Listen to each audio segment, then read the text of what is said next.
বলছে প্রেম যদি হয়ে থাকে মহাদেবের মতো প্রেম করতে হবে, ভালোবাসতে হবে। এই দক্ষ প্রজাপতি দুই চোখে দেখতে পারতো না কাকে জানেন? তার সব থেকে ছোট জামাই দেবাদিদেব মহাদেব। নাম তার দক্ষ হলেও কর্মে তিনি সবসময়ের জন্য অদক্ষ। একটা সময় কি হয়েছে জানেন? একটা সময় দেবতারা একটা সভা করেছে। সভা মানে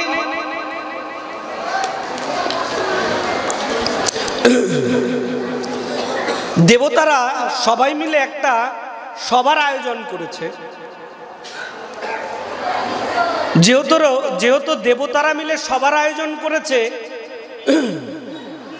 ওই সভার প্রধান অতিথি হিসাবে গণ্য করা হয়েছে দক্ষ প্রজাপতিকে। দক্ষ প্রজাপতিকে গণ্য করা হয়েছে।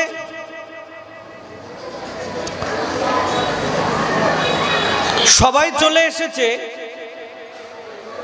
সব দেবতারা এসে বসে রয়েছে, এখনো কিন্তু দক্ষ প্রজাপতি আসে নাই। মহাদেব তার আসন নিয়ে বসে রয়েছে, অনেকক্ষণ ধরে বসে রয়েছে। বসতে বসতে মহাদেব মনে মনে চিন্তা করছে, এইভাবে খালি মুখে কি বসে থাকা যায়? খালি মুখে কতক্ষণ বসে থাকবো বলো? তাহলে কি করি? আমি এক কাজ করি, আমি একটু ভগবানের নাম গুণগান করি। দেবাদিদেব মহাদেব কি করলেন? ওই ব্যাসা আসনের মধ্যে বসে দেবাদিদেব মহাদেব ভগবানের নাম জপ করতে লাগলেন। ভগবানের নাম জপ করতে করতে দেবাদিদেব মহাদেব এমন ভাবে ধ্যানস্থ হয়ে গেলেন, কখন যে দক্ষ প্রজাপতি এসেছে মহাদেব বুঝতেই পারেনি। দক্ষ প্রজাপতি দেখছে সবাই উঠে দাঁড়িয়েছে, কিন্তু আমার ছোট জামাই এখনো উঠে দাঁড়ালো না। তৎক্ষণাৎ দক্ষ প্রজাপতি কি করলেন? দক্ষ প্রজাপতি তার জামাইকে, ছোট জামাইকে ভৎসনা করতে লাগলেন।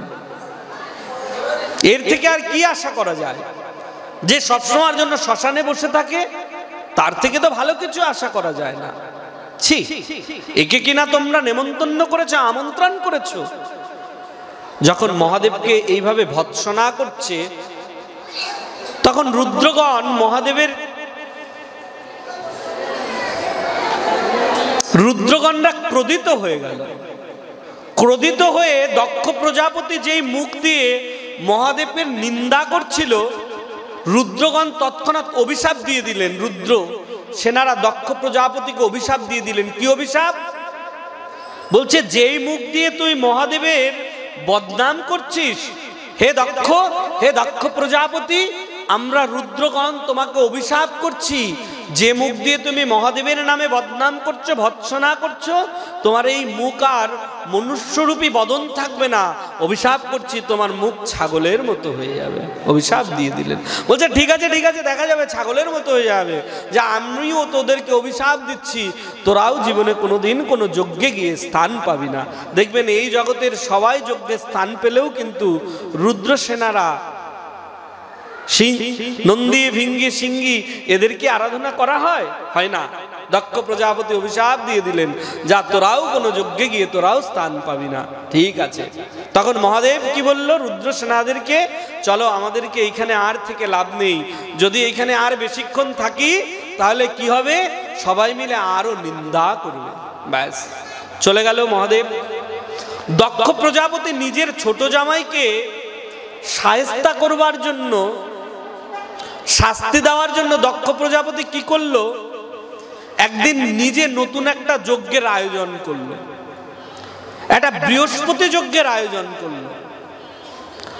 ওই যজ্ঞে দক্ষ প্রজাপতি সবাইকে আমন্ত্রণ করলো, সবাইকে। যেদিন যজ্ঞ হবে সেদিন সবাই মিলে দল বেঁধে যাচ্ছে। পার্বতী ঘরের থেকে বাইরে এসে পার্বতী কি দেখছে? যে সবাই দল বেঁধে কোথায় যাচ্ছে। পার্বতী একটু কাছে গিয়ে সবাইকে ডাক দিচ্ছে, আচ্ছা তোমরা এখন কোথায় যাচ্ছ গো? তোমরা চলে যাচ্ছ কেন? কোথায় যাচ্ছ? পার্বতীকে তখন বলছে, আমরা কোথায় যাচ্ছি? আমরা চলে যাচ্ছি না। কেন, তুমি জানো না? বলছে, কেন, কি হয়েছে? লক্ষ্মী ঠাকুরানী বলছে পার্বতী তুই জানিস না? না তো। বলছে তোর পিতা দক্ষ প্রজাপতি যে বৃহস্পতি যজ্ঞ করেছে, তুই যাবি না?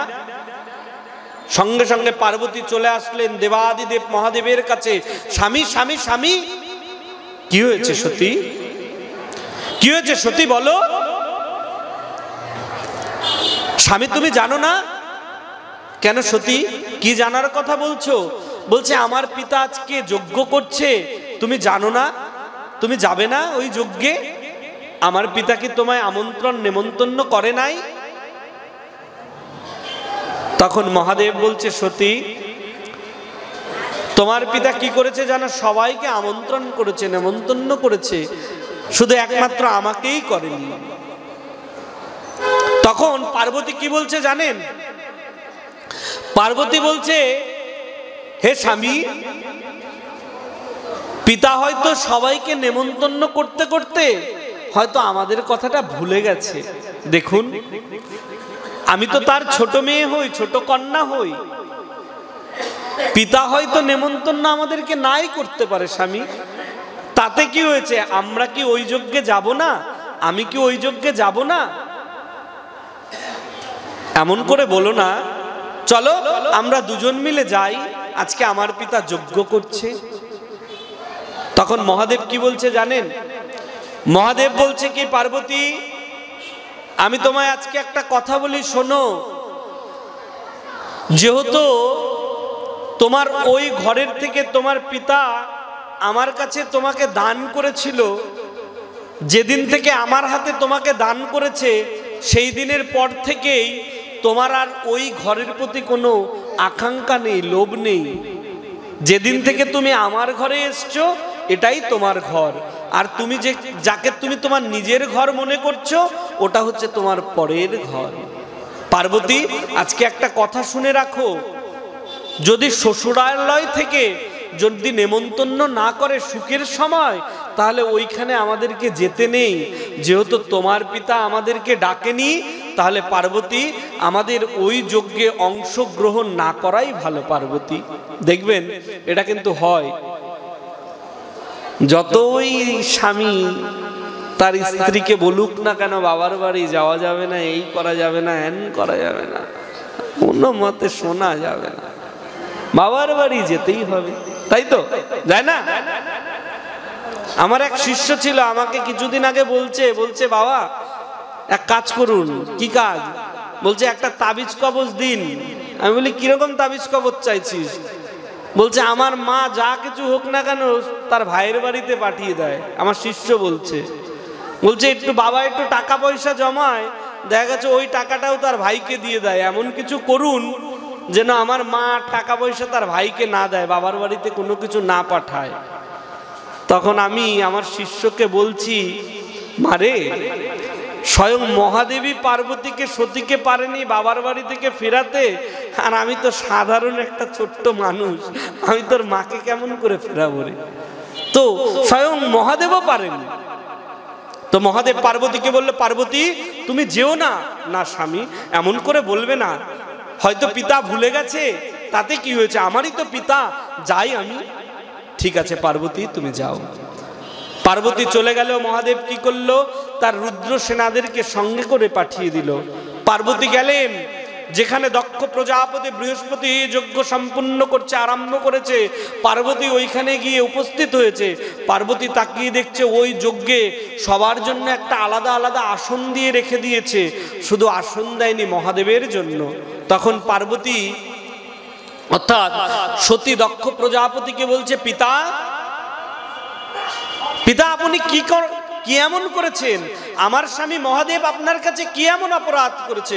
কেন পার্বতী, কি এই কেন কন্যা, কি হয়েছে? আমি না আপনার ছোট কন্যা, আর মহাদেব না আপনার জামাই? আপনি সবাইকে আমন্ত্রণ করেছেন, মহাদেবকে আমন্ত্রণ করেন নাই, নেমন্তন্ন করেন নাই। মহাদেব এমন কি দোষ করেছে? তখন দক্ষ প্রজাপতি সতীকে বলছে, ও আমি তো ভুলেই গেছিলাম, আমার সতী নামে একটা কন্যা রয়েছে, আমি তো জানি না তুমি আমার কন্যা হও।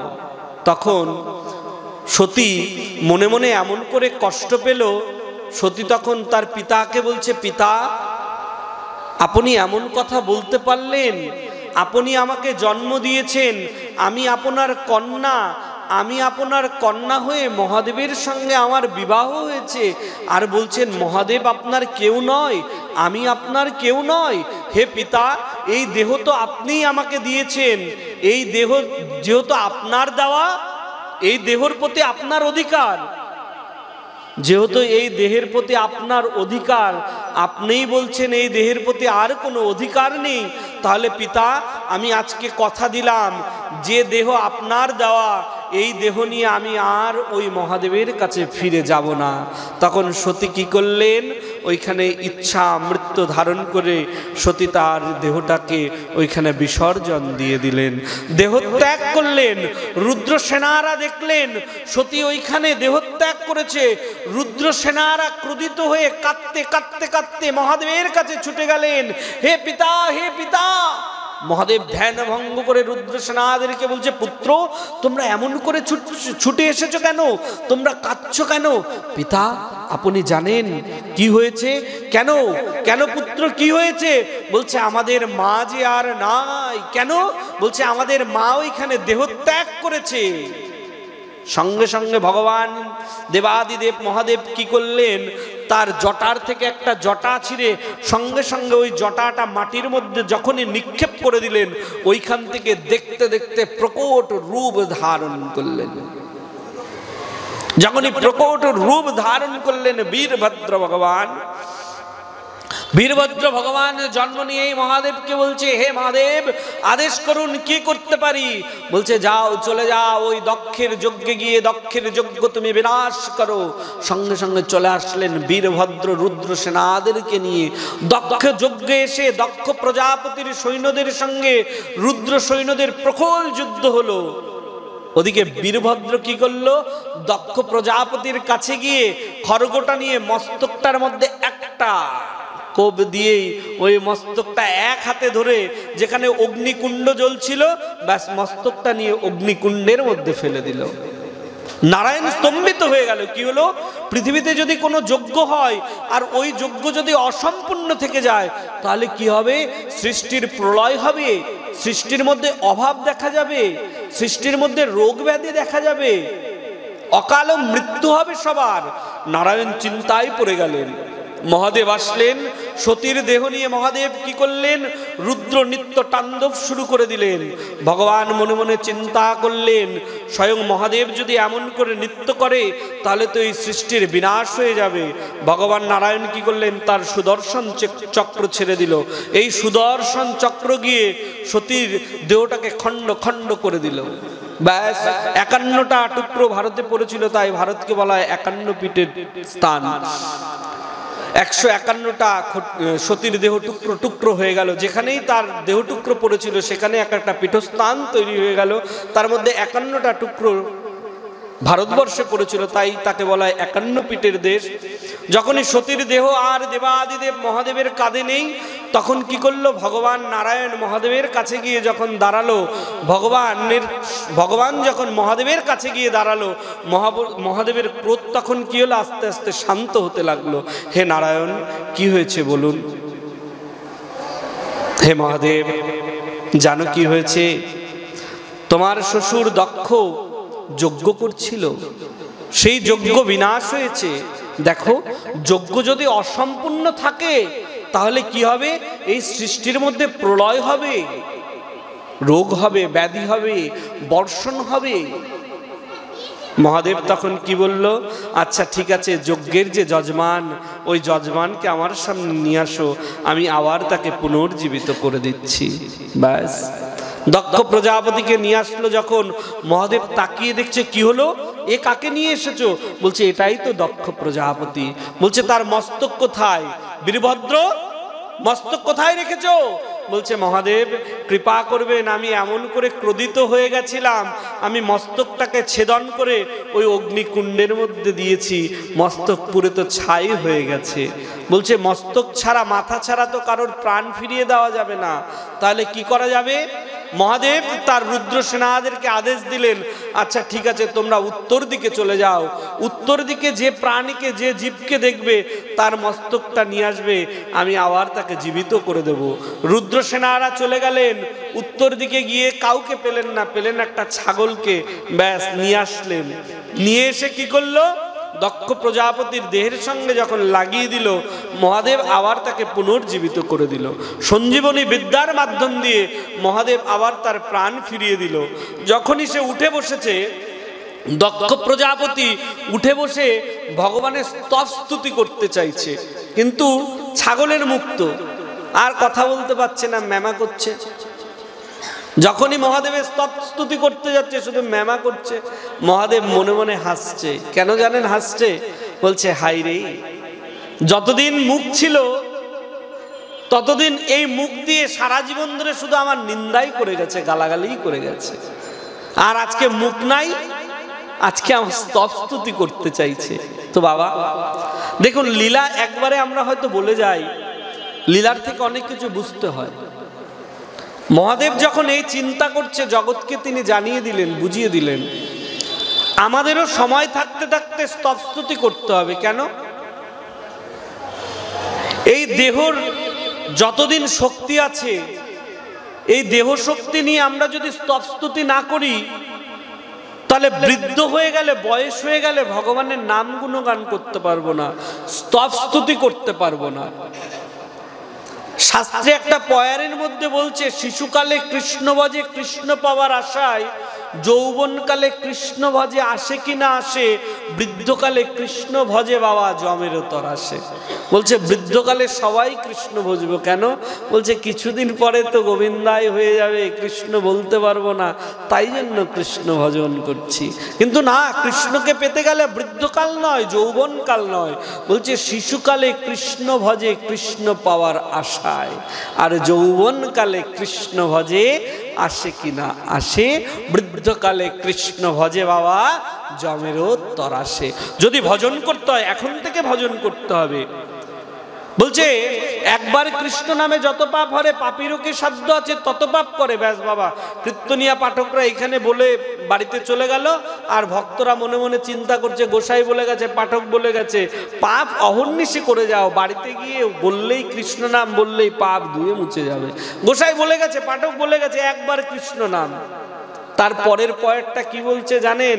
বলছে কৃষ্ণ নাম লইতে লইতে যদি নয়নে অশ্রু না ঝরে, তাহলে জানিবে হৃদয়ে শতত পাপ আছে, শতত পাপ আছে। জগৎপ্রভু সুন্দর একটা সুন্দর দৃষ্টান্ত দিয়েছেন এই শ্লোকের। আপনারা অনেকে শিষ্য আছেন, কান্তি ব্রহ্মচারী প্রভু তিনি আসেন এখানে, তার অনেক শিষ্য। সেই জগৎপ্রভু সুন্দর এই পয়ের সুন্দর একটা দৃষ্টান্ত লিখেছেন। ছোট্ট কথায় জগৎকে বুঝিয়ে দিলেন, বেশি কিছু বললেন না, এক কথায় বুঝিয়ে দিলেন। কি বললেন? বলছেন জীবা আপন বশ থাকিতে হরি বল ভাই, আর কিচ্ছু বললেন না, শুধু এইটুকুনি কথা দিয়ে জগৎকে সন্দেশটা পাঠিয়ে দিলেন, আমন্ত্রণ পত্রটা পৌঁছে দিলেন। বলছে জীবা, তোমার যতদিন বশ আছে ততদিন যদি তুমি হরিনাম করা অভ্যাস না করো, তাহলে মরণকালে গিয়ে তুমি আর হরিনাম করতে পারবে না। তুমি যদি এখন থেকে হরিনাম করার অভ্যাস করো, তাহলে মৃত্যুর সময় গিয়ে যদি তুমি বদন দিয়ে একবার কৃষ্ণ নামও উচ্চারণ করো, যদি ওই সাধু দর্শন করে সাধু নামও উচ্চারণ করো, তাহলেও তোমার কৃপা হয়ে যাবে। নিতাই গৌর হরি বল। তাহলে বাবা, জগতে যদি কৃপা পেতে হয় তাহলে কি করতে হবে? বলছে নামের অভ্যাস করতে হবে। তাই মহাদেব কি বলছে? জীবনে যতদিন বদন ছিল, মুখ ছিল, ওই মুখ দিয়ে আমার নামগুলো কথা জীবনে বলে নাই। আর আজকে বদন নাই, ছাগলের বদন, এই দিয়ে আমার স্তবস্তুতি করতে চাইছে। মহাদেব কৃপা করলেন, দক্ষ প্রজাপতি কথা বলতে পারলেন, মহাদেব আশীর্বাদ করলেন, যাও যজ্ঞ সম্পূর্ণ করো। দক্ষ প্রজাপতি গিয়ে যজ্ঞ সম্পূর্ণ করলেন। ওদিকে মহাদেব কি করলেন? সতীর বিরহ যন্ত্রণায় মহাদেব চলে গেলেন, কৈলাসে গেলেন। বাবা, এই জগতে দেখবেন, এই জগতে আমরা সাধুরা বলছে না কেউ কারো নয়, কথাটা নিতান্তই সত্য কথা, কিন্তু মিথ্যা নয়। বলছে মা আমাকে জন্ম দিয়েছে, আমি মায়ের পুত্র। বলছে মাও আমার আপন নয়। কেন? আমি মরে গেলে আমার মা খুব কাঁদবে, 1 দিন 2 দিন 3 দিন 4 দিন 5 দিনের দিন আর কাঁদবে না গো, মনে পড়বে, কষ্ট হবে, মা তো। কিন্তু ওই প্রথম দিন চলে যাওয়ার পরে যে কাঁদা, ওই কাঁদাটা আর কাঁদবে না। এই জগতে কেউ কারোর আপন নয়। যদি এই জগতে প্রকৃত আপন বলে কেউ থাকে সেটা হচ্ছে শ্রী গুরুদেব। তারপরে কি বলছে, ওই গুরুদেবকে যদি তুমি আপন করে নিতে পারো, গুরুদেব তোমায় দেখিয়ে দেবে, ওই গোবিন্দকে দেখিয়ে দেবে, নামকে দেখিয়ে দেবে, সেটাকে তুমি আশ্রয় করে পৌঁছে যাবে ওই নামের কাছে, কৃষ্ণের কাছে। বলছে এই জগতের আপন শুধু একজন, ওই কৃষ্ণই আপন, ওই কৃষ্ণই আপন। বিষয়টা কি জানেন? বিষয়টা হচ্ছে স্বামী বিবেকানন্দ আমেরিকার শিকাগো শহরে গেছিলেন, তাই তো? আমরা সবাই জানি তো। ওই সময় প্লেনে করে কিন্তু যাওয়া যেত না। কিসে করে যেতে হতো? সমুদ্র পথে, জাহাজে করে যেতে হতো। যখন স্বামী বিবেকানন্দ জাহাজে করে যাচ্ছে, সমুদ্রের মধ্যে দিয়ে যখন যাচ্ছে, প্রচন্ড পরিমাণে প্রলয় সৃষ্টি হয়ে গেল, ঝড় শুরু হয়ে গেল। স্বামী বিবেকানন্দ যে জাহাজে করে যাচ্ছিল, তার সামনে এসে দাঁড়িয়ে মনে মনে তিনি স্মরণ করলো, গুরুদেবকে স্মরণ করলো, হে আমার প্রাণপ্রিয় গুরুদেব, তুমি কোথায়? তুমি কৃপা করো, তুমি রক্ষা করো। আমি যাচ্ছি, আমি ওই আমেরিকার শিকাগো শহরে যেতে যাচ্ছি। কেন? বলছে আমি সনাতন ধর্মকে প্রতিষ্ঠিত করতে যেতে চাই, আমি সনাতন ধর্মকে প্রতিষ্ঠিত করতে চাই। আর আজকে আমার যদি এই জাহাজটা সমুদ্রের মধ্যে ডুবে যায়, তাহলে সনাতন ধর্মের কলঙ্ক হয়ে যাবে। গুরুদেব, তুমি এই কলঙ্ক থেকে মোচন করো। স্বামী বিবেকানন্দ মনে মনে গুরুদেবকে স্মরণ করছে, সমুদ্রের মধ্যে তাকিয়ে দেখছে আর কেউ নয়, তার গুরুদেবের প্রতিচ্ছবিটা সমুদ্রের জলের মধ্যে ভেসে উঠেছে। আর স্বামীকে বলছে, নরেন তুই চিন্তা করিস না, আমি তোর গুরুদেব, এই জাহাজটাকে আমি বহন করে নিচ্ছি, আমি ঠিক কূলে পৌঁছে দেব, তোর চিন্তা নাই। এটাই হচ্ছে শ্রী গুরুদেব, এটা হচ্ছে শ্রী গুরুদেব। জানেন তো, ওই যে ধানটাকে তুষটা যতক্ষণ আঁকড়ে ধরে, ততক্ষণ কিন্তু ওই ধানের থেকে একটা বৃক্ষ, একটা গাছ জন্ম নেয়, তাই তো? যদি তুষটাকে আমরা ছাড়িয়ে দিই, খোসাটাকে যদি ছাড়িয়ে দিই, তখন ওটা চাল হয়ে যাবে। চাল থেকে কি গাছের জন্ম হবে? আর কোনোদিন কিন্তু জন্ম হবে না, জানেন? তাহলে যদি গাছের জন্ম দিতে হয়, বলছে ওই তুষটা যতদিন আঁকড়ে রয়েছে, ততদিন ওইখান থেকে বৃক্ষের জন্ম হবে। তো বাবা, আমাদের এই দেহটা হচ্ছে ওই যে চাল সমতুল্য, আর এই দেহটাকে আঁকড়ে ধরে রয়েছে কে জানেন? ওই গুরুদেব। যতক্ষণ গুরুদেব এই দেহটাকে আঁকড়ে ধরবে, বলছে এই দেহের থেকে ভক্তি কল্প তরাল লতু একটা বৃক্ষ জন্ম নেবে। যদি গুরুদেব এই দেহটাকে আঁকড়ে না ধরে, তাহলে ভক্তি বৃক্ষ জীবনে জন্ম নিতে পারবে না। তাহলে বাবা, গুরুদেবকে সারা জীবন আঁকড়ে ধরে রাখতে দিন, যাতে এই দেহের থেকে ভক্তি বৃক্ষের জন্ম হয়। বাবা, এই জগতে আপন হচ্ছেন শ্রী গুরুদেব। জানেন, পতির